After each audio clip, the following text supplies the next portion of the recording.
During peacetime, most days were fairly routine for the men of Intrepid's 1st Division. Former crew members remember 2 days that were anything but.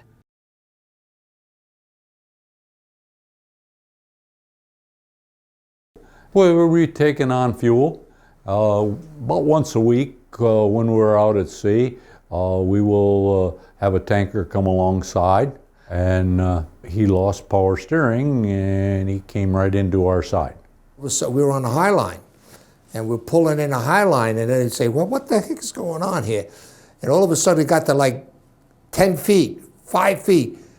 And all of a sudden she came and she hit the bow, and she came alongside, and all the catwalks were damaged, and then she hooked her boom underneath and couldn't get away. Oh, all hell breaks loose. The captain here, we tried to steer to get away from him, okay?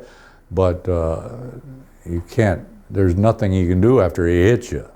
She couldn't back away, and it was funny. They called General Quarters, and because they wanted to see if we lost anybody, right, over the side. And there was a guy by the name of Sells, I'll never forget him. He was saying, hit it again. And you could hear the ship, boom, hitting us, right? Thank God there was no explosion because they disconnected the oil lines. And I said, what are you talking like that for? Hit it again. He says, because every time it gets hit, we're going to be in Portsmouth another week. That's another damage, you know what I mean? And it was true. And he hit the elevator and the crane, and we had to go back to dry dock when we were there about a month.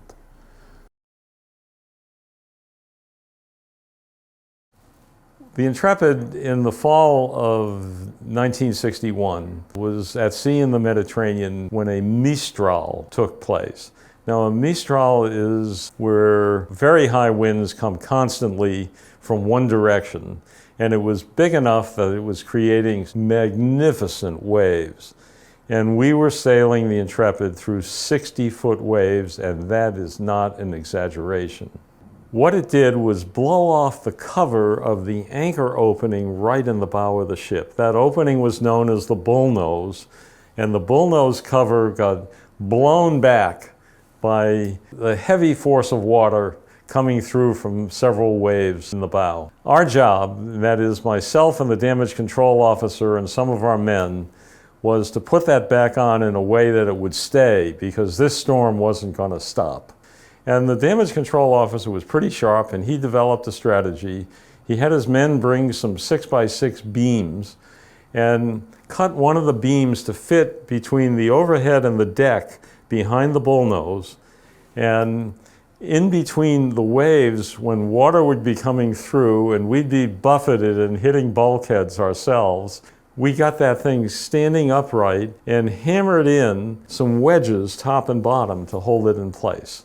Now, this sounds like a pretty simple device, and it was, but it took us about an hour and a half of getting thrown around the forecastle of the ship, getting beaten up and hoping that we didn't get head injuries. And I had never been so scared in my life, and I haven't since, and I'm thankful that I haven't.